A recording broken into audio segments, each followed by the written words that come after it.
habíamos empezado a ver a través de las cuentas nacionales que dentro de una economía uno podía medir todo lo que se producía, que tenía que ser igual a todo aquello en lo que se gastaba y que tenía que ser igual al ingreso de las personas, ¿no? Y yo le decía que esa igualdad, gasto igual a ingreso igual a producto, esa era la igualdad o la equidad macroeconómica básica, digamos, ¿no? Cualquier objetivo de política económica debería tratar de trabajar para llegar a ese equilibrio que de alguna u otra manera se va a dar ese equilibrio.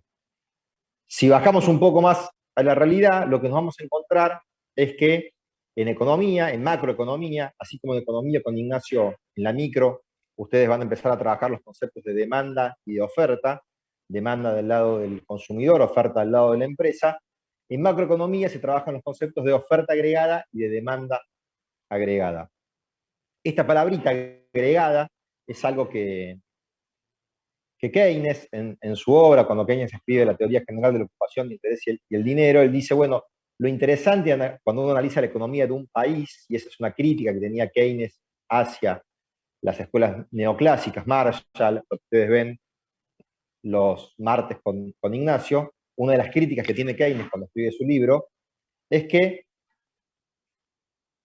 no sirve, o él plantea que no es interesante analizar las cuestiones individuales, las demandas y las ofertas individuales de los consumidores y las empresas, sino lo que interesa para entender la economía de un país es este concepto de agregada, que sería la sumatoria de, digamos, no me interesa ver el consumo de Nicolás, el consumo de Martín, el consumo de Oriana, el consumo de Dayana, cada uno de nosotros individuales, sino que me interesa ver el consumo de la familia, como una variable agregada. No me interesa ver cuánto gasta la empresa Coca-Cola, cuánto gasta la empresa, o cuánto invierte la empresa Coca-Cola, cuánto invierte la empresa Ford, cuánto invierte la empresa Arcor, sino que me interesa ver la inversión agregada de un país, que sería la sumatoria de cada una de ellas. No es que Keynes dice, bueno, hay que empezar a sumar los consumos, sino que va a trabajar con variables económicas que explican ese consumo agregado que salen de las cuentas nacionales, ¿no? Cuánto de lo que se produjo fue parar a consumo, cuánto de lo que se produjo fue parar a inversión, cuánto de lo que se produjo en un país fue parar a gasto público, cuánto de lo que se produjo en un país fue parar a exportación y cuánto no se produjo en ese país, pero entró al país vía importaciones. Y ahí él dice, bueno, para llegar a un equilibrio, la oferta agregada, todo lo que se produce en un país, tiene que ser igual a la demanda agregada. Todo lo que consume ese país de alguna manera. Y esa demanda agregada, si tienen para anotar, anoten, la demanda agregada es igual al consumo más la inversión, más el gasto público, más las exportaciones, menos las importaciones.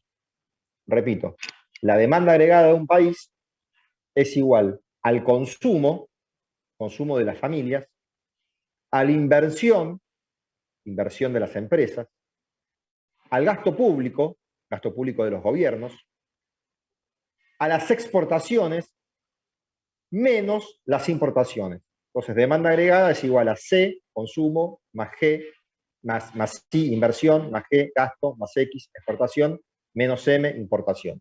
Eso lo van a tener ustedes ahí en el libro, en las primeras páginas del capítulo 10. Que es cómo está compuesta esta demanda agregada. Y me detengo un poquito en Keynes, eso no está en el libro, pero nos va a servir para más adelante hacer un par de críticas que aparecen, sí, entre los keynesianos y los neoclásicos. Keynes, cuando escribe su libro de la teoría de la ocupación, el interés y el dinero, él lo escribe en 1946, si no me equivoco, sale la primera publicación del libro de Keynes. Él escribe el libro en una situación económica y mundial muy particular, digamos, ¿no? Lo escribe luego de la Gran Depresión y luego de la Segunda Guerra Mundial, o en el interín de la Segunda Guerra Mundial, no me acuerdo si lo publicó en 42, en 46, exactamente cuando fue. Y no es que Keynes inventa porque ¿cuál es la salida de la crisis? Ustedes saben que en 1930 hubo una gran crisis en el capitalismo, hasta quizás la crisis del 2007, 2008, una de las crisis más grandes que tuvo, es decir, gran crisis de algún país, tuvo una crisis alemana,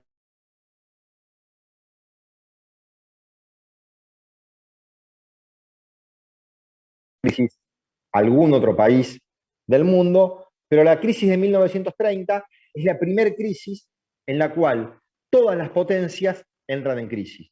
Es una crisis mundial, no es ya una crisis de un país en particular, sino que es una crisis mundial.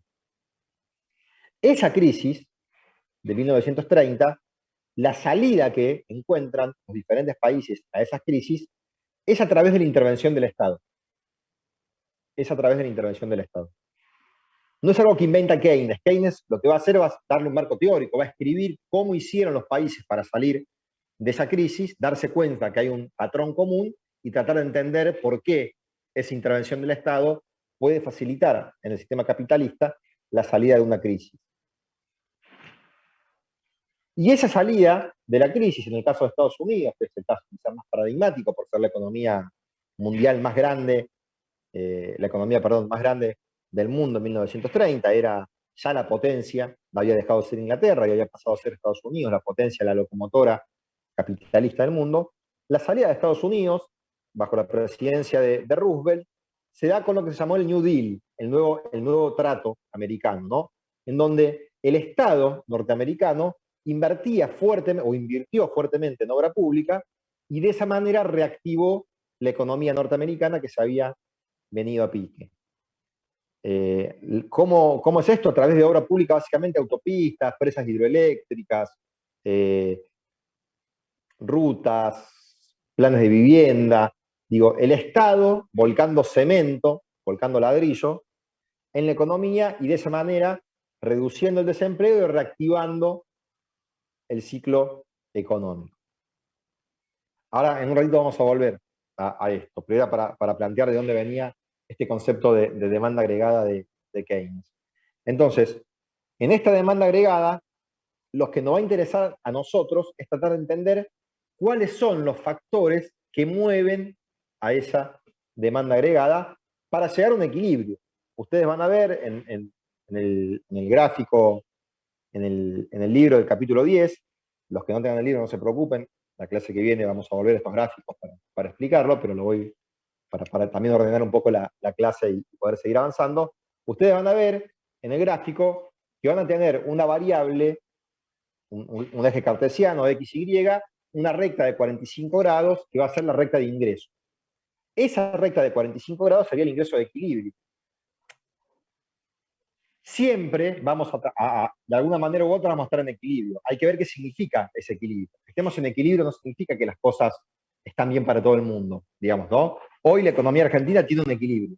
La economía argentina funciona. Tiene un equilibrio con un 40% de inflación proyectado, tiene un equilibrio con un 13% de desempleo, tiene un equilibrio con un 50% de pobreza. El objetivo sería tratar de tener un equilibrio, no con inflación del 40, sino con inflación del 3, no con el 11 de desempleo, sino con el 5 o 6, y no con el 50 de pobreza, sino con el 0, sería ideal, pero bueno, no existe en ningún país del mundo, el 5, el 6, el 7% de pobreza. Pero los dos son equilibrios, ¿no? El tema está en qué equilibrio estamos parados nosotros. Esa recta de 45 grados que ustedes van a encontrar con el nombre de Y, ingreso, va a marcar todos los posibles equilibrios que hay en la economía. Mientras más lejos del eje estoy, en esa curva, mayor va a ser el nivel de ingreso de la sociedad, con lo cual una posición mejor parado voy a estar. El objetivo, como hablábamos en la clase pasada, el objetivo de la política económica es tratar de que la economía crezca. Y la clase pasada me había quedado, sobre el final, cuando hablamos de pobreza, distribución del ingreso, me había quedado una cosita colgada, digo, que crezca una economía no significa que la situación de todos nosotros va a mejorar. La economía argentina del año 90 al año 94 o al año 98, si quieren, con una pequeña crisis en el año 94, fue una economía que creció. Del 91, no del 90. Del 91 al 97, 98, con un interín en el 94, crisis del tequila, fue una economía que creció. Y de hecho, del 91 al 94 creció muy fuerte la economía argentina. Creció el 10% del PBI, lo que hablamos la clase pasada. El Producto Bruto Interno de la economía argentina creció un 10%, 7, 8, 6, entre 2001, entre 91 y 94. Perdón. Ahora, ese crecimiento grande de la economía argentina en los primeros años del menemismo vino acompañado por un aumento del desempleo y por un aumento de la pobreza. Entonces, crecer en economía no significa que crecen todos. Ahora, también es mentira que si no creces no podés solucionar los problemas. No es que si no crecemos vamos a solucionar el problema de la pobreza. Tenemos que crecer. Después tenemos que ver cómo ese crecimiento se reparte de la manera más o menos equitativa según la posición ideológica que tenga el gobierno de turno para que ese crecimiento le llegue a todos. Dentro de lo que era la posición ideológica de los primeros años de los primeros años no, del menemismo en general, que era el neoliberalismo, digamos, el neoliberalismo plantea que cuando el crecimiento sostenido llega un punto que ese crecimiento derrama sobre la sociedad y se empiezan a solucionar los problemas. Uno puede creer o no creer en la teoría del derrame, lo cierto es que no se dio en esos 10 años de menemismo, digamos, ¿no? Con 8 años de crecimiento dentro de esos 10, sacando el primero y sacando el último. Eso no se dio. Hubo un crecimiento más fuerte al principio, más lento después, pero ese crecimiento no se vio reflejado en una mejora de las condiciones de vida de la población. Lo que no significa, porque por ahí también hay muchos economistas, muchas veces dicen, el crecimiento no importa. Mentira, ¿cómo no va a importar crecer? ¿Cómo no va a importar que la economía crezca? Que haya más para repartir. Después vemos cómo repartir. Ahora, si la economía no crece, si la torta es cada vez más chiquita, y nosotros somos 14, o 15, o 20, no sé cuántos somos en este momento acá en la clase, si tenemos una torta de 8 porciones y somos 20, 8 comemos y 12 no comen. Si hay 2 tortas, hay más chance que comamos todos. Por ahí comemos los mismos 8, porque a los otros no le damos ninguna porción de torta. Por ahí me como las 2 tortas yo, y no le doy a nadie. En el capitalismo puede existir esas diferencias de concentración de la riqueza. Pero si hay 2 tortas, hay 16 porciones. Si hay una, hay 8. Por más que repartamos una torta, si somos 100, y nadie va a comer torta. Entonces, es importante el crecimiento económico. Con eso no basta. Lo que decíamos en la clase pasada, es importante que el PBI crezca, es importante tener PBI per cápita alto. Ahora, Kuwait tiene un PBI per cápita alto, mucho más alto que el que tiene Argentina, o quizás tiene un PBI per cápita, voy a hablar del PBI, pero casi seguro tiene un PBI per cápita Kuwait que el que tiene, no sé, Costa Rica, o que el que tiene España, o el que tiene Italia. El PBI per cápita de ese país. Ahora es un país muy pequeño, con una élite muy pequeña, que es multimillonaria, y una gran base poblacional que es extremadamente pobre. En España e Italia, el crecimiento, ahí voy Gianluca, sí, puede tener en España o en Italia, por poner 2 países europeos de los más pobres, digamos, de la Europa occidental, de los más pobres, va a tener un PIB per cápita similar o menor al kuwaití, pero sin embargo va a tener una distribución del ingreso un poco mejor, al menos lo que uno espera de esa distribución del ingreso.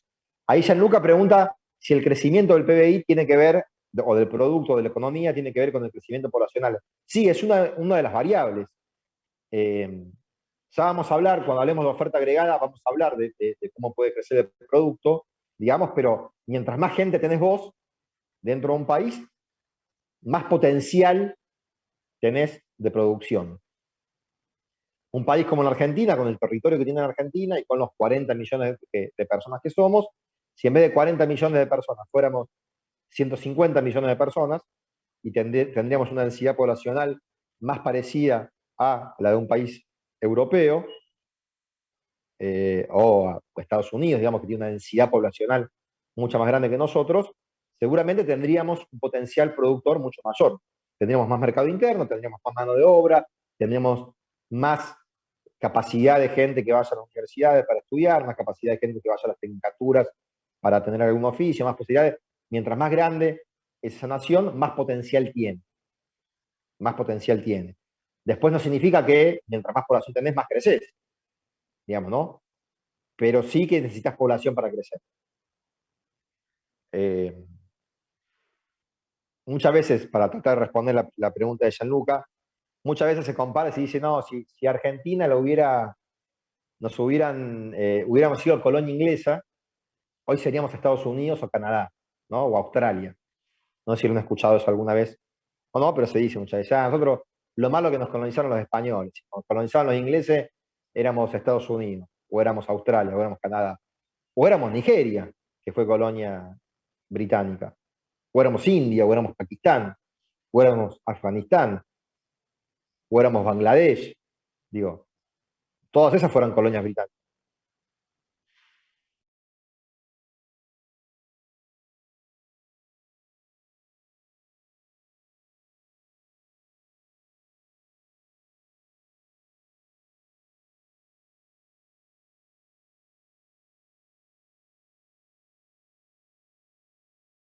Y se pone a ver, bueno, a ver, ¿qué pasó en Estados Unidos o qué pasó en Australia, por poner dos países de territorialmente extensos? Argentina está dentro de los 10 países más extensos del mundo, como lo está Estados Unidos o como lo está Australia, en términos de territorio. Vemos que una diferencia que tenemos con Estados Unidos, por ejemplo, la población. Nosotros somos 40 millones, 50 millones, dará el próximo censo, algo por ahí, y Estados Unidos son 300 y pico de millones. Digo, y el territorio fue colonizado más o menos a la misma época, y tanto en Estados Unidos como en Argentina no había una gran densidad poblacional.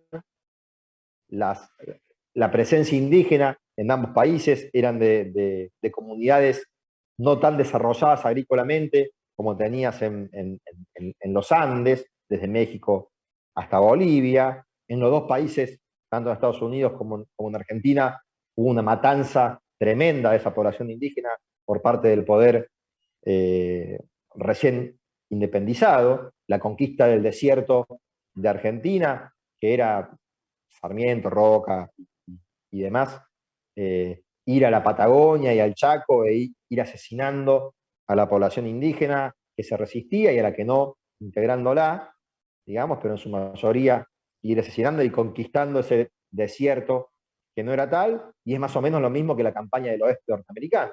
Estados Unidos, la fundación de la nación norteamericana se da en las colonias del noreste, Nueva York, Filadelfia, Boston, las primeras ciudades, y a partir de ahí empieza una expansión hacia la costa oeste, hacia California, y también ahí van matando y asesinando en gran parte esa población indígena que no estaba tan desarrollada dentro de ese país. Ahora, lo que diferencia los dos lugares, por ejemplo, es el acceso a la tierra. En Estados Unidos, digo, sacando que otra vez, lo hija de puta de la conquista de ambos casos, digamos, ¿no?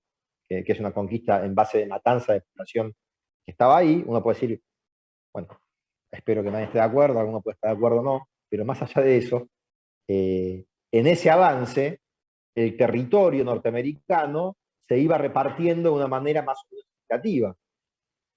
A los soldados que iban avanzando en esa conquista del oeste, les iban dando a cada uno de ellos un pedazo de tierra, se iban fundando pueblos o ciudades, y de esa manera el acceso a la tierra en Estados Unidos se da de una manera mucho más democrática que en Argentina, que se conquistaba con la misma brutalidad el territorio, pero esa tierra, en vez de ser repartida de una manera más significativa, conquistamos, no sé, 300.000 hectáreas. Bueno, se queda 100.000 hectáreas el general, se queda 50.000 hectáreas el teniente primero y se queda 20.000 hectáreas cada uno de los dos, tres tenientes segundos.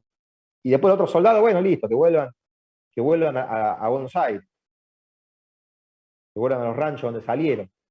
No le damos el acceso a la tierra a esas personas. Entonces, esa consolidación de la población, esa dispersión territorial que tiene Estados Unidos. Estados Unidos tiene grandes ciudades, como todo país del mundo, Nueva York y demás, pero tiene una gran cantidad de ciudades intermedias dispersas a lo largo de su territorio, cosa que Argentina no tiene. Argentina tiene poca cantidad de ciudades, somos pocos, y también hay poca cantidad de ciudades más o menos grandes al interior de la República Argentina. Córdoba, Rosario, como ciudades que tienen más de 1 millón de habitantes, y no sé si hay alguna más en este momento que tenga más de 1 millón de habitantes la ciudad. Tucumán tiene, la ciudad de Tucumán. Tucumán, bueno, ahí está, San Miguel tiene más de 1 millón de habitantes. Una ciudad muy pequeña, con una gran densidad, sí, Tucumán con una gran densidad poblacional. Y después, otra vez, no sé si habrá alguna otra más, puede que haya alguna más, 4, 5, 6 ciudades, 3 ciudades más, 6 ciudades con más de 1 millón de habitantes en la República Argentina. Claro, somos 40 millones y hay 10 que viven en Capital y en Gran Buenos Aires. Está todo aglomerado ahí. ¿Pero por qué está aglomerado ahí? Porque no hubo un reparto equitativo de la tierra, a diferencia, otra vez, de Estados Unidos, a diferencia de Australia, en donde ese reparto de la tierra fue un poco diferente. Y Australia lo dejo de lado porque se colonizó después, digo, hay otras formas de la tierra, pero Estados Unidos y Argentina fueron de la mano, en términos, y muy parecidos los procesos. Países muy extensos territorialmente, que se expanden desde el puerto, Buenos Aires, el norte, Argentina vino del virreinato bajando, Córdoba, Salta, Santiago del Estero es la primera ciudad de la Argentina, digamos, pero la Argentina moderna se empieza a conquistar de Buenos Aires hacia afuera, y eso no ocurre dentro de ese acceso a la tierra no ocurre dentro de la Argentina como si ocurre en Estados Unidos. Entonces, esa demanda agregada, tenemos que ver, me fui ahí de esto que es para explicarle a Gianluca lo que está explicando, tenemos que ver qué es lo que tracciona a esa demanda agregada, porque lo que preguntaba Gianluca es cómo crece la oferta. A partir del crecimiento de la población, yo puedo tener más PBI, puede crecer ese lado. Pero ese crecimiento, ¿a dónde va? ¿Dónde coloco lo que se produce en Argentina? Lo que produce cualquier país tiene 4 lugares en variables agregadas para colocarlo.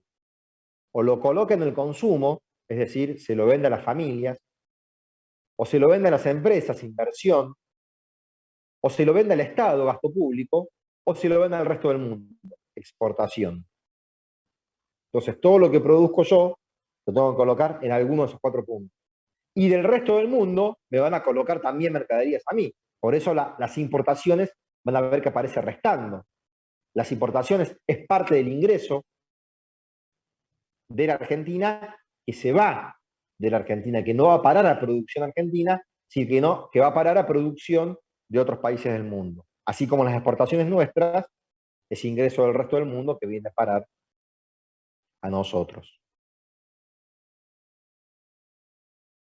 Lo que tenemos que ver en ese gráfico, que vamos a ver la clase que viene, es qué variable depende del ingreso, porque en ese gráfico estamos trabajando en el gráfico, en el eje perpendicular, la demanda agregada, y en el horizontal trabajamos el nivel de ingreso. Entonces tenemos que ver qué variable depende o no del ingreso. Si yo les digo el consumo de ustedes depende de su nivel de ingreso, es decir, si consumen más, si tienen más ingresos, perdón, ¿consumen más o no? Sí. Sí, me dicen ahí. Sí, y hay Keynes, esperen un segundo que quería una cosa, abrir el chat. No, era viejo. Oh. Esperen que me fue.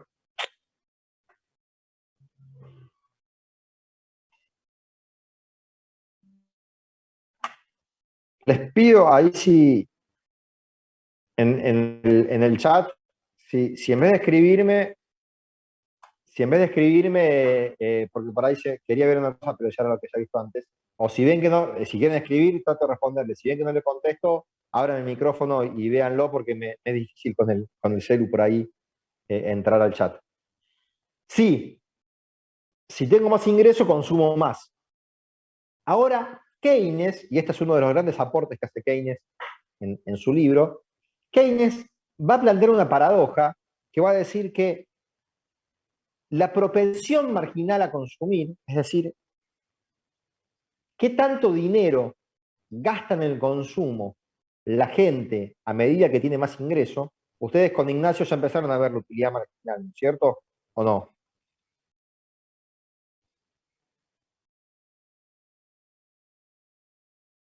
Hola, ¿con Ignacio vieron utilidad marginal o no?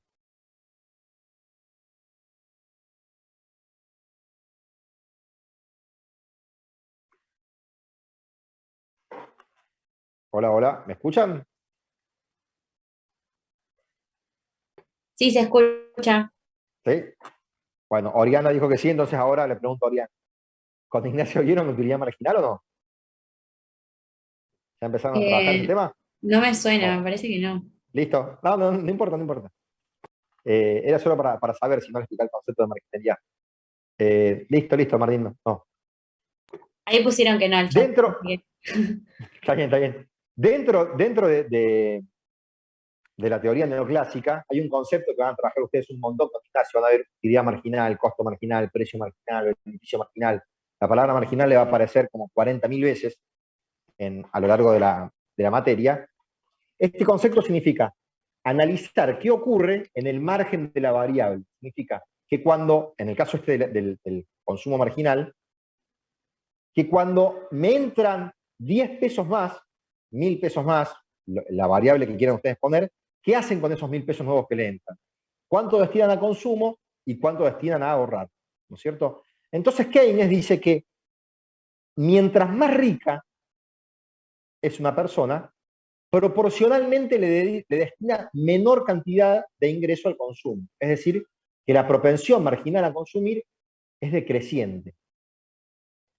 No significa que consume menos, pero si yo tengo un laburo y gano 30.000 pesos Argentina, 2021, gano 30.000 pesos por mes, 40.000 pesos por mes en un laburo. ¿Cuánto le destino a consumo y cuánto le puedo destinar a ahorrar? Tengo una familia o soy yo con mi pareja solo. 30.000 pesos vivo solo. ¿Cuánto puedo ahorrar? Con A suerte, veces, con 5.000, con mucho. ahí empiezan a aparecer los pagos. 5.000, 2.000, 3.000, poquito puedo ahorrar, ¿no? Nada, 5.000, 3.000, dependerá de cada uno de nosotros cuánto, si vivo solo, si tengo que pagar un alquiler, si no, si depende de dónde vivo, pero poquito puedo ahorrar, nada o poquito. Ahora en vez de ganar 30 lucas, entonces yo gano 30.000 pesos, pongamos nada, gano 30.000 pesos, consumo 30.000, ahorro cero. Estoy consumiendo el 100% de mi ingreso. ¿Hasta ahí estamos? Ahora gano 60 lucas. Si gano 60 lucas, digo, bueno, mirá, me voy a empezar a dar un par de lujos que no me podía dar antes cuando ganaba 30, me voy a mudar, no sé, a un lugar más grande, voy a comer asado los fines de semana más seguido, voy a comprar algún marisco, me voy a ir de viaje el fin de semana a algún lado. De los 60 lucas, lo que voy a hacer va a ser consumir 50 y ahorrar 10. Estoy consumiendo más que antes. Antes consumía 30, ahora consumo 50. Pero en porcentajes, antes consumía el 100% de mi ingreso. Ahora, de 60 lucas, estoy consumiendo el 80 y pico por ciento de mi ingreso, 50, y el resto lo estoy ahorrando. Entonces, pasé de consumir el 100 a consumir el 80 y pico. Ahora gano 200 lucas, de un laburo genial, 200 lucas. Bueno, lo que voy a hacer es gastar 100 o gastar 150 y ahorro 50 por mes. Entonces, consumo el 75 y ahorro el 25. Ahora gano medio palo por mes. Bueno, despilfarro un montón y consumo 250 y ahorro 250. Consumo el 50%. Van viendo que el porcentaje de consumo va cayendo. Antes consumía el 100, después el 80, después el 5, después el 50. Mientras más rico soy, menos porcentaje le destino yo a consumir. Por eso la propensión marginal a consumir es decreciente. ¿Está claro esta parte? A partir de acá, si no está claro, vuelvo 40 veces, pero a partir de acá, todo se empieza a montar sobre esto que acabo de explicar. ¿Quedó claro que la apropiación marginal a consumir es decreciente? Sí, ¿Y por sí. qué? Sí, sí. ¿Sí? Bueno, mientras más rica es una nación, menos consume. Ahora, el ingreso, supongamos una nación que solamente tiene familias y empresas, no hay Estado, un sistema económico como lo que lean cuando lean el capítulo 1, muy chiquitito, familias y empresas nada más. Lo que las familias ahorran, lo ahorran en el banco. ¿Y el banco a quién se lo presta? Si solamente hay familias y empresas y las familias ya consumieron. Se lo presta a las empresas. Entonces, la teoría neoclásica dice que el ahorro tiene que ser igual a la inversión. Si no hay Estado, si no hay resto del mundo, si no hay nada. En una economía cerrada y sin gobierno, la vamos a llamar, ¿no? Una economía cerrada, porque no interactúa con el resto del mundo, y sin gobierno. Solamente hay familias y empresas. Entonces, en esa economía cerrada y sin gobierno, el ahorro tiene que ser igual a la inversión. Lo que ahorra la gente tiene que ir a parar al banco y el banco se lo presta a las empresas. Y las empresas lo usan para invertir. Ahora, si esta economía, cerrada y sin gobierno, crece, cada vez va a ser mayor la capacidad de ahorro de ese país. A medida que crecen las economías, crece su capacidad de ahorro, por esto que explicamos recién. La propensión marginal a consumir cae. Entonces, si crece el ahorro, ¿qué pasa con la inversión? Si son iguales. Aumenta también. Aumenta también la inversión. Entonces, acá Keynes ya plantea la primera posibilidad de crisis capitalista. Para entender la crisis capitalista, porque los neoclásicos, ustedes también con Ignacio, van a ver los martes,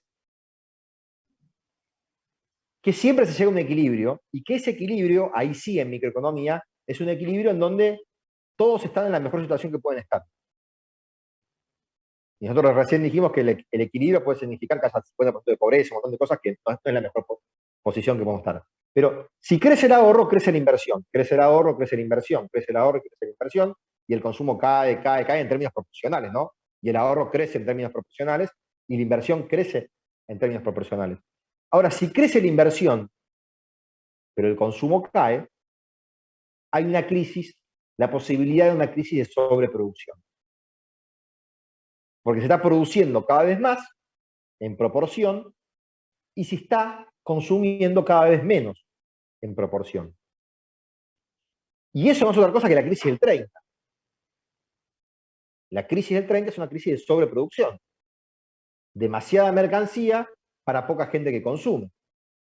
Y no es otra cosa que la última crisis de las inmobiliarias en Estados Unidos, en España, en Islandia, del 2007, 2008, 2009. Es una crisis de sobreproducción. Demasiados edificios para la gente que pueda acceder a ellos. Hay una película que está muy buena, que se llama Get Short, se llama en inglés, la gran apuesta creo que se llama en español, está en Netflix, creo que en todas las plataformas la pueden ver, pero que cuenta un poco la historia de la crisis norteamericana y cómo unos pendejos hacen, unos pibes hacen multimillonarios a partir de esa crisis, digamos, ¿no? Porque, ¿por qué se da la crisis esa de las hipotecas, del subprime, que se llama en Estados Unidos? Porque hay un boom inmobiliario en Estados Unidos, ¿no? Empiezan a construir edificios, y esos edificios tienen que vendérselo a alguien. Entonces venía Nicolás, que dice, vos, Nicolás, ¿de qué trabajas? Bueno, yo tengo una empresa familiar y soy docente. ¿Te querés comprar una casa de $3 millones, Nicolás? No, mirá, no me da la guita para comer. Pero vení que te doy una hipoteca, la pagás de acá 50 años, la tasa de interés son el 0.03%, vas a pagar cuota de 1.000 pesos, de acá 50 años la tenés, olvídate. Listo, bueno, buenísimo, ¿no? Firmo, casa de 3 palos verdes para Nicolás, con pileta, 3 cocheras, 4 plantas. Y hacía cada uno de nosotros, ¿no? Ahora, esas hipotecas que se firmaban eran hipotecas de muy mala calidad, en términos de la capacidad de pago que tenía yo, o que tengo yo para comprarme una casa de 3 palos verdes. ¿Cómo hacía el mercado para esas hipotecas sacárselas de encima? Porque era un factor de riesgo grande. Un banco que tenía una hipoteca de posibilidad de no pago, tiene un riesgo grande. ¿Cómo hacían con ese riesgo? Bueno, mezclaban mix de bonos y de acciones y ponían ahí, te decían, che, mira, te vendo este paquete de bonos. En este paquete de bonos tenés 3 bonos de Ford, 2 bonos, y te colaba abajo una garantía de una hipoteca que estaba por venirse a pique. Cuando eso empieza a crecer, se dan cuenta, y la película cuenta esto, como se llama Get Short, porque en la bolsa de comercio uno puede ganar plata si la acción sube y puede ganar plata si la acción baja. Y estos pibes veían que las acciones iban a bajar, entonces dicen, mira, van a bajar porque están vendiendo hipotecas que no valen nada, con lo cual en algún momento eso se va a venir a pique. Yo compro una acción que hoy vale 10, la compro dentro de 4 meses a 1, o se la vendo a alguien a 1, dentro de 4 meses esa acción vale 50 centavos, la compro 50 y ya firmé el contrato a alguien que me la compra a 1. Gané en esa acción. Eso se llama ir a corto la bolsa.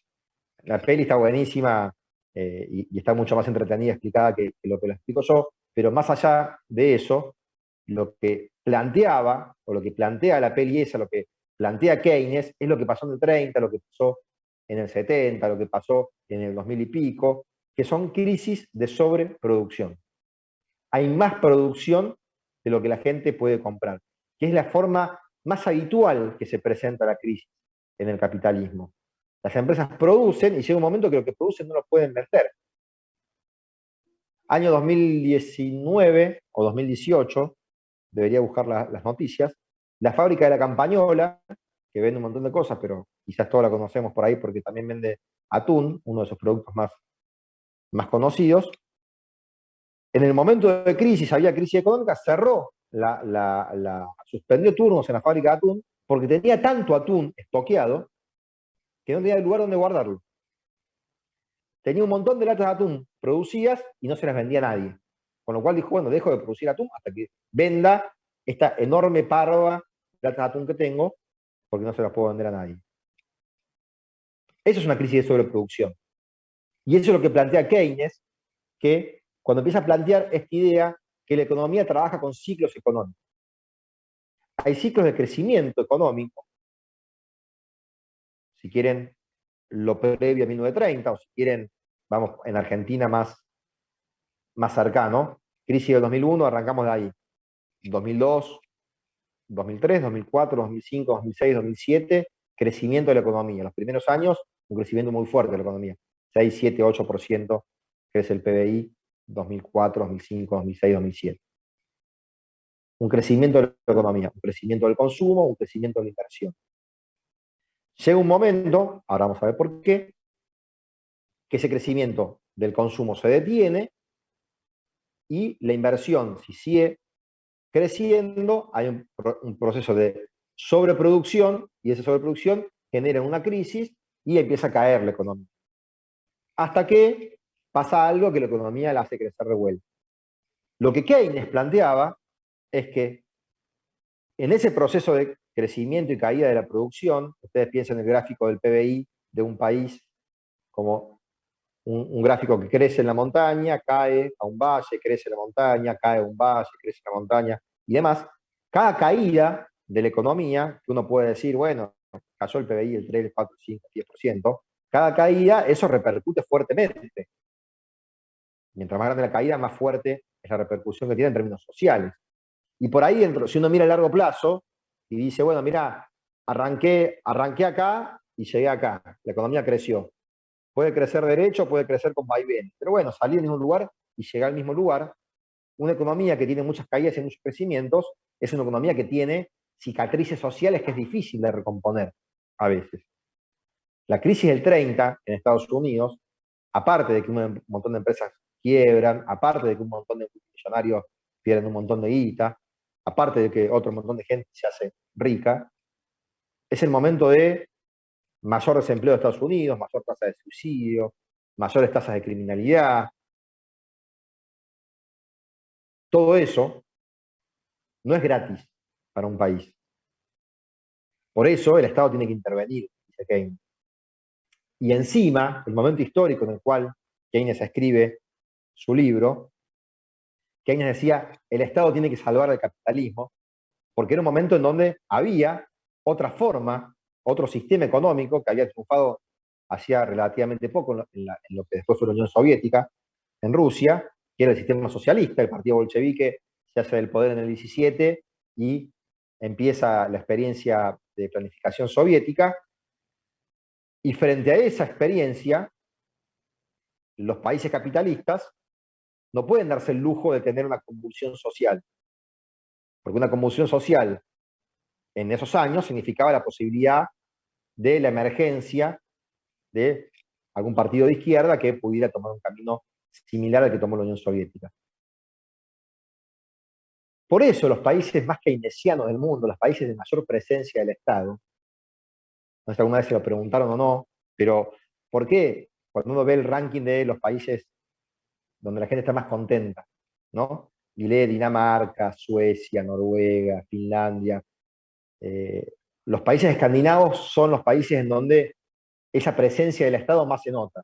Una educación pública de recontra calidad, una sanidad de recontra calidad, un seguro de desempleo bastante alto, un acceso más o menos igualitario a las oportunidades en términos educativos. ¿Por qué el Estado está presente ahí? Entren, salgan, cuando vienen a clase, entren en Google Maps y pongan ir de San Petersburgo a Helsinki, de la segunda ciudad de Rusia o de Moscú a Helsinki, pero San Petersburgo a Helsinki. Deben ser 300, 400 kilómetros ir de San Petersburgo a Helsinki, 500 kilómetros, 600, no recuerdo ahora cuánto será. De acá a Córdoba. Acá somos capitalistas, en Córdoba son socialistas. Mirá si no voy a tener una presencia del Estado fuerte ahí. Keynes decía, el Estado capitalista tiene que salvar al capitalismo, no tiene que permitir crisis profunda, porque si permite crisis profunda, permite la posibilidad de una salida hacia el comunismo, y algo que era Keynes era tremendamente anticomunista en su posición ideológica, ¿no? Un tipo que odiaba al comunismo en general. Entonces, esa inversión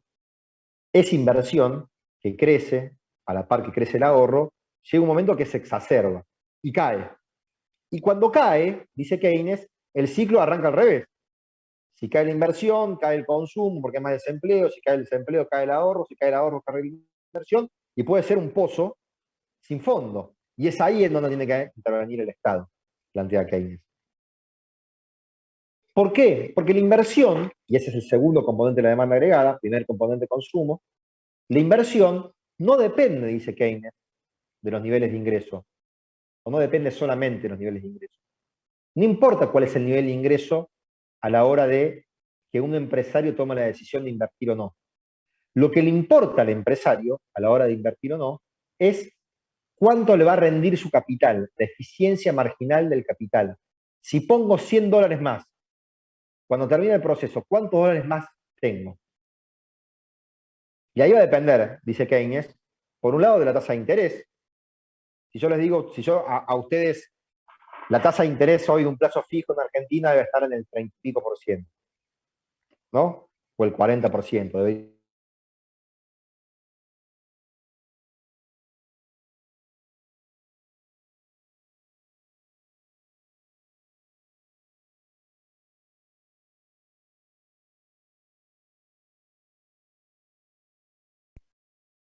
¿Les parece buen negocio? Nicolás, ¿podrías repetir? Porque no, sí. yo no te escuché, se me cortó a mí, no sé si fue a mí o a vos. Pero... Sí. Nada, vamos de vuelta. Keynes decía que la decisión de inversión de los capitalistas no depende solamente del ingreso o depende de la eficiencia marginal del capital. ¿Cuánto le va a rendir la guita? Para los neoclásicos, depende de la tasa de interés solamente. ¿Por qué la tasa de interés? Porque yo les decía, en Argentina, si yo les digo, che, tengo un negocio buenísimo que le va a rendir el 20% al año, en pesos. ¿Les parece buen negocio algo que gana 20% un año en pesos? No. No, No. ¿Por qué? ¿Quién dijo que no? No. A mí tampoco. ¿Por qué no? porque es apenas pasa lo que es cubrir los costos, un 20% es un rango muy chico de ganancia, me parece. Por eso, en Argentina un 20% es un rango muy chico. En Estados Unidos es un despropósito, da tremendamente bueno, 20% de ganancia. ¿Pero por qué en Argentina es muy poco el 20%? Por la inflación. Si la inflación es del 40%, me prestan guita ahora, le devuelvo el 20% más, perdieron el 20%. Si lo ponían en el banco y les pagaba una tasa de interés igual a la inflación, al menos, suponiendo que la tasa de interés del banco va a ser igual a la inflación, la ponen en un plazo fijo UVA, por ejemplo, ¿no? Que existe en Argentina y que es un plazo fijo que va acompañando la inflación. La ponen ahí y no pierden guita, 40% ganaron, que si va a ser 40% la inflación este año. Ahora, si en Estados Unidos la inflación es del 0.5 al año y ganan el 20%, es un descontrol ganar el 20% de dólares. Una inversión rentable en Estados Unidos gana el 4, el 5, el 6% anual. Se hace un montón. El 20%. Ahora en Argentina tiene que ser el 40%, 50% para que rinda. Eso es la eficiencia marginal del capital. Medir que te rinda, y no solo con la inversión, sino que Keynes decía, en un pasaje del libro, La teoría general de la ecuación de interés y el dinero, libro, dicho sea de paso, si alguien lo quiere leer, es un libro muy, muy cortito, muy fácil de leer, tiene cero matemática y es muy, muy entretenido para adentrarse en términos económicos. Keynes decía, existe en la clase empresaria una especie de instinto animal, animal spirit, decían, ¿no? Un sexto sentido que tienen los empresarios, que dicen, mira, vos sabés que Argentina ahora, estamos en pandemia, parece que va a haber mucha inflación, pero para mí la Argentina va a crecer este año un montón. Entonces yo voy a poner un fangote de guita e invertir en Argentina porque Argentina va a crecer. Si todos los empresarios piensan eso, y todos los empresarios ponen un fangote de guita e invierten, y crece el empleo en Argentina, ¿qué pasa con la economía argentina? ¿Crece o no crece?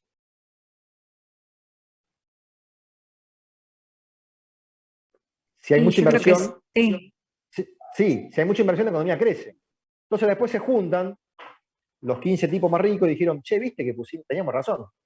Bajamos trajimos 30.000 millones de dólares de afuera, la pusimos y creció la Argentina. Ahora, si piensan al revés, che, mirá, no, Argentina, ¿sabés qué?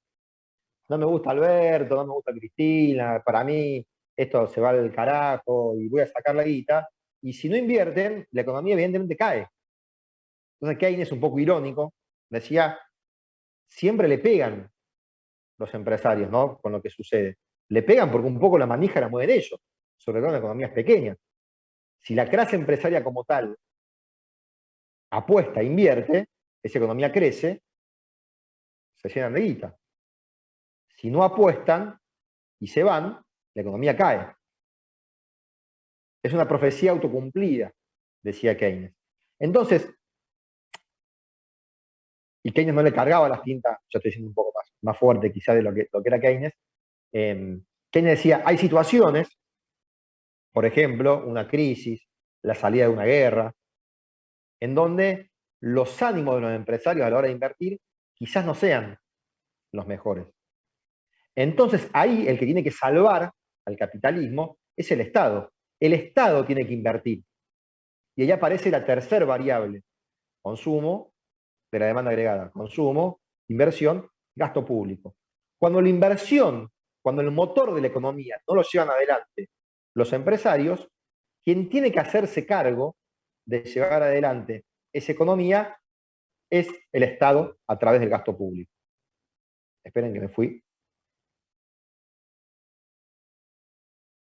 Es el Estado a través del gasto público.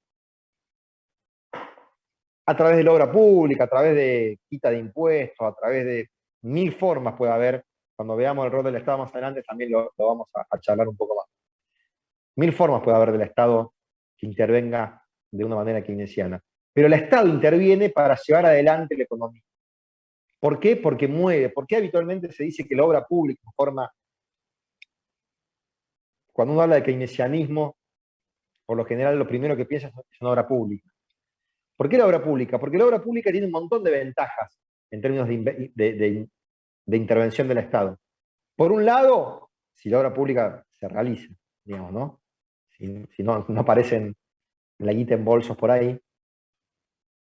Si la obra pública se realiza, eso genera una capacidad de producción a futuro mejor para el Estado.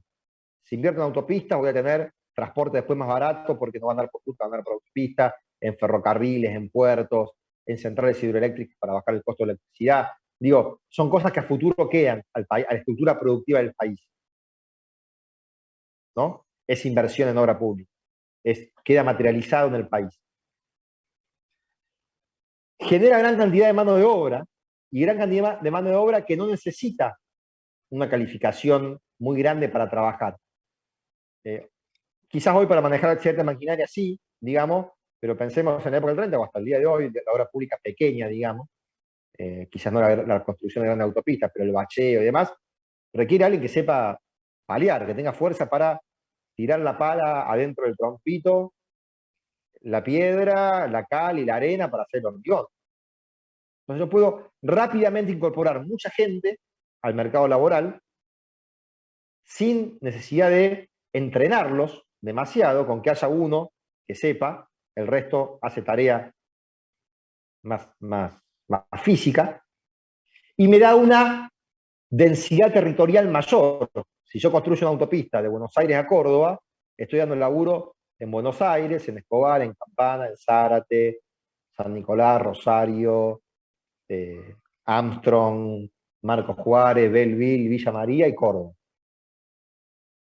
Si construyo una autopista de Córdoba a Tucumán, doy laburo en Córdoba, Jesús María, Santiago del Estero, Termas de Riondo, Tucumán. Y así, voy extendiendo territorialmente el laburo, no lo concentro en un solo lugar. Con lo cual la obra pública es, por lo general, la primera forma que tiene el keynesianismo de aparecer, pero no es la única, ¿no? El keynesianismo puede aparecer, digo, en Estados Unidos habla mucho del keynesianismo militar. Estados Unidos gasta una banda, dicen que no hace muchas guerras, pero el presupuesto militar norteamericano es igual a el presupuesto militar de los 7 países que le siguen. Es decir, Estados Unidos gasta en presupuesto militar la sumatoria de los 7 ejércitos más grandes del mundo que le siguen. Si sumo lo que gasta China, India, Francia, Inglaterra, China, India, Francia, Inglaterra, se me fueron quiénes son los otros, pero no importa. Si sumo los 3 más que me faltan, los 7, Rusia, gracias Martín, claro que sí, Rusia está dentro de ellos. No sé si nombré a Francia, creo que Italia estaba también por ahí. Si sumo a los países que más gastan en presupuesto militar, a los 7 que le siguen, recién ahí alcanzan a Estados Unidos. El entramado de empresas que tiene Estados Unidos, en términos militares, de proveedores, de armas, de alimentos, de catering, es gigante. Entonces, es otra forma de keynesianismo. Otra forma de keynesianismo es reducción de impuestos para fomentar cierta cosa, pago de subsidios para tal otra, planes sociales para tal cosa. Va a depender del momento y el territorio en el cual estoy trabajando. ¿Cómo estamos de tiempo? 6:07.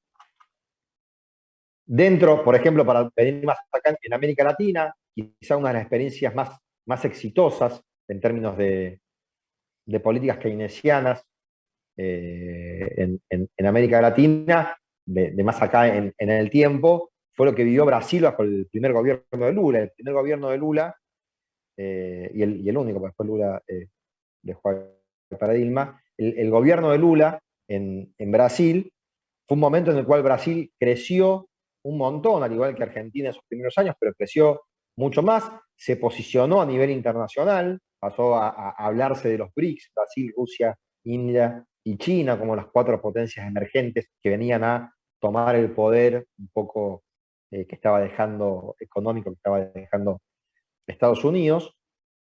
Y gran parte de ese crecimiento económico, en el caso brasilero, tiene que ver entre otras cosas, digamos, pero tiene que ver con lo que fue el plan hambre cero de Lula en Brasil.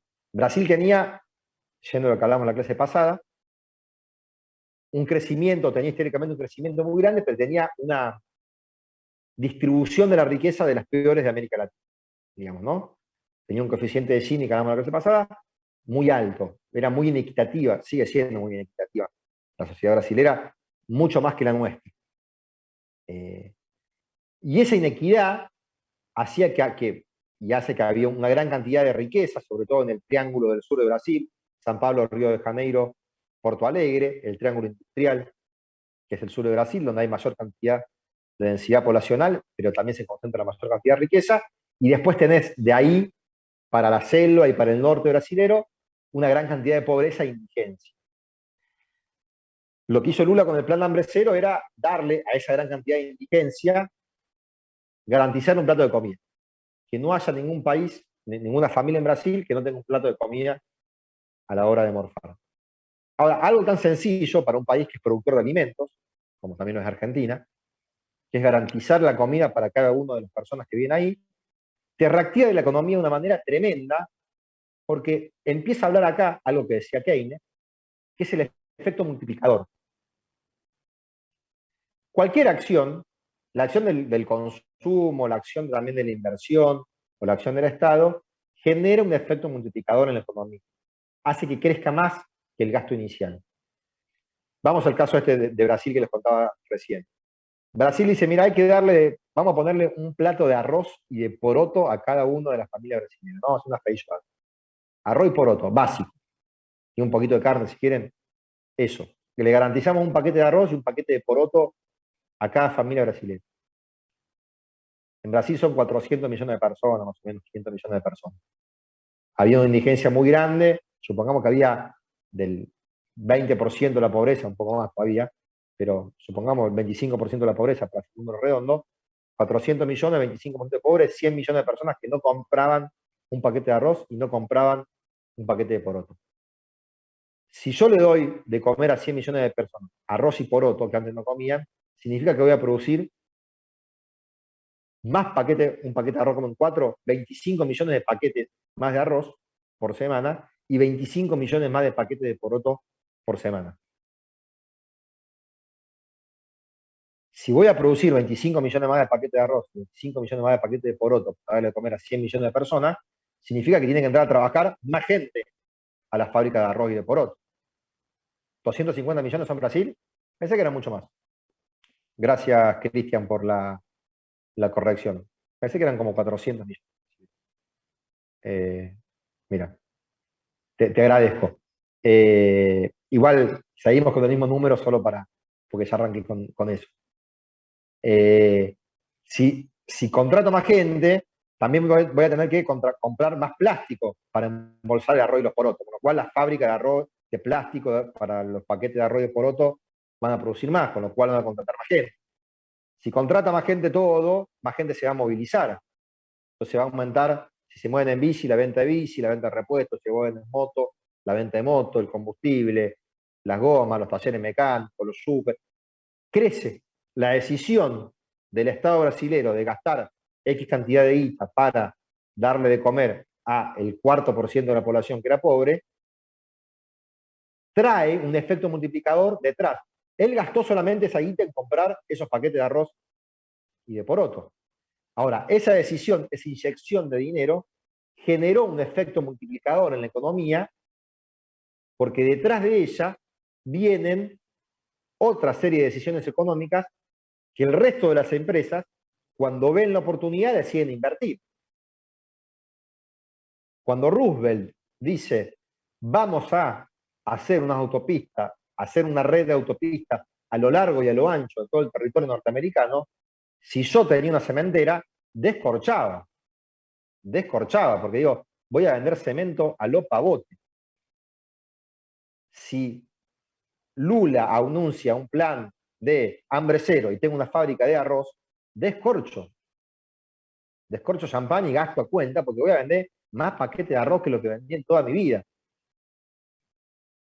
Hay un efecto multiplicador en la economía y eso se ve también a pequeña escala. nosotros estamos formalmente en la Universidad de Luján, no sé de dónde es cada uno de ustedes, si es de Luján, de algún lugar cercano o demás, pero supongamos que a Luján viene, no sé, está decidiendo Amazon, decide venir a Argentina y tiene que decidir dónde pone los galpones de distribución. Y dice, mira, lo voy a poner en el Gran Buenos Aires, obviamente por una cuestión de logística. Argentina son 40 y millones, hay 10 millones que viven por ahí, va a ser por ahí.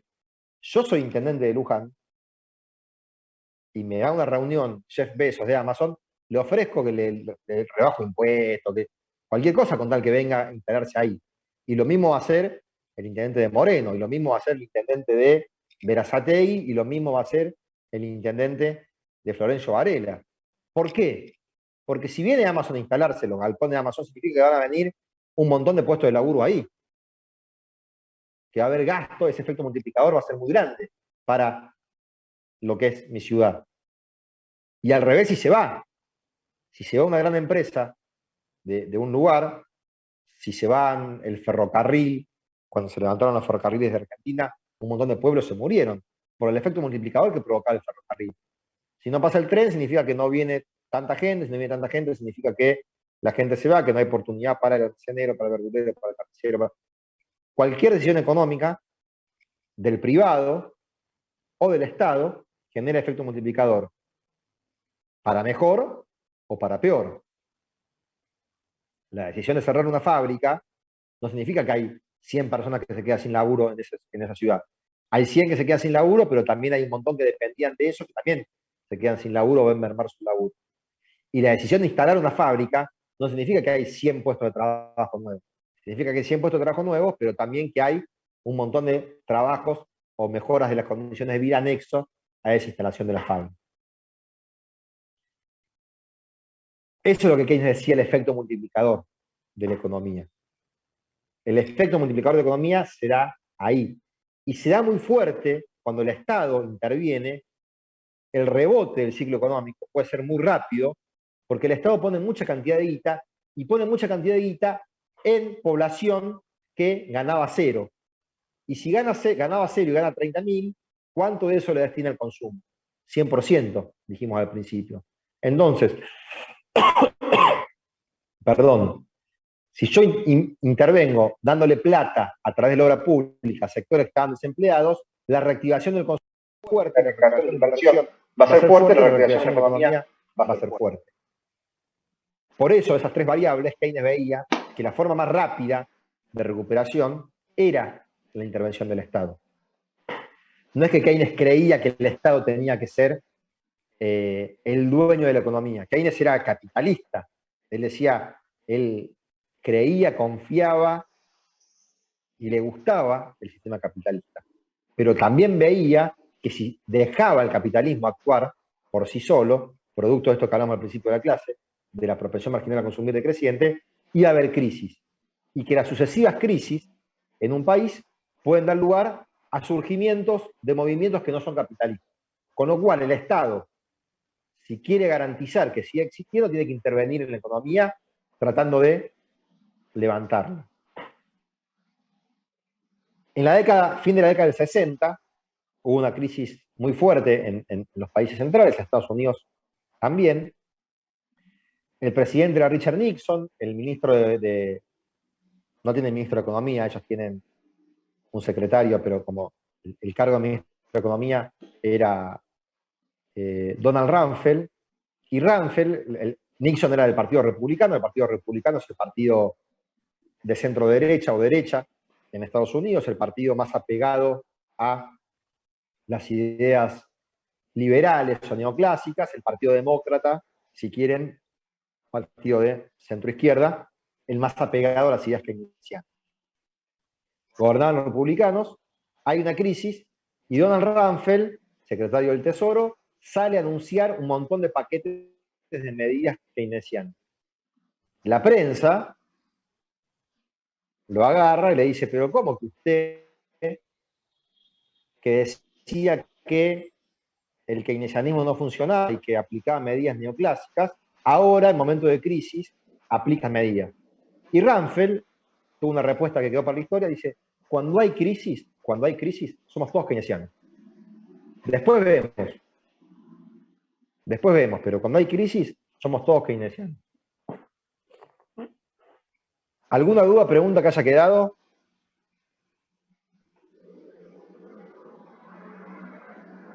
Bueno, tomo el silencio como un... De mi parte no. Bueno. La clase que viene, ya esperemos con luz aquí en San Martín. Vamos a ver los grafiquitos para repasar esto que vimos y vamos a arrancar con el capítulo 11. Así que si pueden leerse el capítulo 10, léanselo y la clase que viene seguimos con el capítulo 11 el próximo lunes. Ahí a la compañera que estaba grabando, si después me manda por el aula virtual o si querés mandárselo a todos, creo que puedes mandárselo a todos el link, te lo agradezco. Mandámelo a mí Hola también. Nicolás, mirá, creo que tuve un inconveniente y no se me grabó el audio. Así que no sé si... O sea que van a verme haciendo... Sí, ahora lo voy a revisar nada igual. más. ¿Alguien sabe leer No pasa labios? nada. Bueno. Claro, no pasa nada. Cualquier duda que tengan, esto creo que lo dije en la primera clase, pero lo reitero, puede pasar cuestiones técnicas como esta, se cortó la luz acá, yo no tuve, si la compañera no pudo grabar, no es culpa de ella, digamos, eso. Vamos a tener un montón de problemas en la virtualidad, esperemos que sean pocos. Pero cualquier duda que tengan dentro de 3 clases, Nico, recién ahora me pude sentar a leer el capítulo 10 y no entendí qué significaba que la inversión, la eficiencia marginal a consumir, lo hablamos de vuelta. La clase están, digo, en general, yo hago eso, pero acá más que nunca, ahora están para eso las clases, ¿no? Cuando termino las clases, en el espacio que dejamos abierto a preguntas, vamos a tener también una clase de repaso antes del parcial, pero en cualquier clase, si ustedes me quieren preguntar algo de la clase de hace 4 lunes atrás, me lo preguntan y lo hacemos, o algo de la clase de Ignacio también, ¿no? Y viceversa. Me lo preguntan y lo hablamos y tratamos de sacar esa duda. Así que no dejen, si no entendieron algo, de repreguntar y preguntar. Creo que tenemos 2 horas de Zoom disponible por lunes. A mí un poco, creo que ustedes también les cansa tener clases demasiado largas, por hablándole a una computadora, escuchando una computadora, pero está disponible el tiempo para ustedes si quieren repasar un tema 1, 2, 3, 4, 5 las veces. ¿Alguna duda que haya quedado? Dicho esto. No, por ahora. Bueno. ¿Sí? No, Nico. ¿No? Bueno, entonces hola, nos vemos. Nicolás. Sí, Cristian, no pude seguir las clases anteriores, ¿qué libro están leyendo? Cristian, mira, tuvimos un problema con vos, personal, nada, mentira. Ahora voy a tratar de solucionarlo porque subíamos al aula y nos sale con error. Así que ya le mandamos a la gente de sistemas a ver si pueden subir. Estamos leyendo el libro de Vargas Sánchez. El libro está en el aula virtual, así que aguantá. Calculo que entre mañana pasado ya debería estar solucionado el tema tuyo. Igual, si conoces a alguien que haya cursado el año anterior o el anterior, Laura lo encontró en Google. Bueno, ahí si lo encuentran en Google también. Creo que está en varios lados el libro. Es el libro de Vargas Sánchez, Economía. Nosotros vamos a trabajamos el capítulo 1, 2, y nosotros del 9 al 16, 17 o 18, por ahí. Y después Ignacio del 19 al 20 y pico. Clase a clase vamos diciendo qué libro vamos leyendo. En el aula están subidos los que trabajamos. Si lo buscan por Google y lo encuentran por ahí, es el libro de Vargas Sánchez, un autor mexicano de economía. Martín, tampoco puedo acceder al aula, es un problema. Mira, eso estaba encargando Ignacio, pero ya me fijo también. Si no está subido. ¿Vos me habías enviado los datos? Hola, sí, te los había mandado el Google, lunes por pasado, después de la clase, sí. Sí, se los habíamos pasado a Ignacio. Ahí me fijo yo también, entre hoy y mañana, si también tuvo este problema Ignacio que le rechazaba, o qué pasó. Porque Perfecto, muchas gracias. estaba encargando él. No, por favor. Así que nada, ahí ya lo subiremos. Es importante que esté en el aula, sobre todo para la época del parcial, para tener los links, pero también para la época del parcial. ¿Alguna otra duda que haya por ahí? Aparte de la de Cristian y Martín. ¿No? Bueno, nos vemos entonces el lunes que viene de vuelta. Hasta luego. Chao. Chao. Chao.